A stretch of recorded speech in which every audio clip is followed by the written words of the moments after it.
Сухайла 2 жыл 40 миңден квартираны арендаға алып жүрүп жашап жүргөн. Мына жакында бизге ишке келгенден кийин Сухайла өзүнүн квартирасын алгысы келип, 2 комнаталуу квартира алды. Азыркы мезгилде Сухайланын төлөмү 48 миңден. 40 миңден арендага төлөп жүргөн. Азыр 48 миңден өзүнө төлөп жүрөт. Турабы, Сухайла?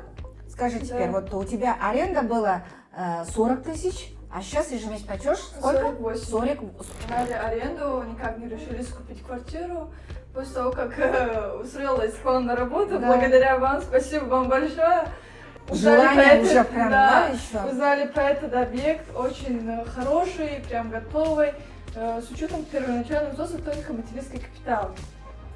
И вот решили, скупили, за месяц сделали ремонт, и сейчас живем. Спасибо вам большое. Бүгүн биз башка клиентибиздин ключун алганы келип, Сухайланын үйүнө чай ичкени кирип калдык. Мына уже жарым-жартылай ремонтун бүтүрүп алыптыр. Зато Сухайланын өзүнүн квартирасы.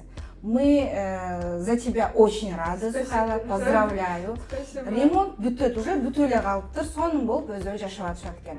Зато өзүнүн үйү 48 миңден төлөм, мурун 40 миңден төлөп жүргөн, азыр 48 миңден төлөп атышат.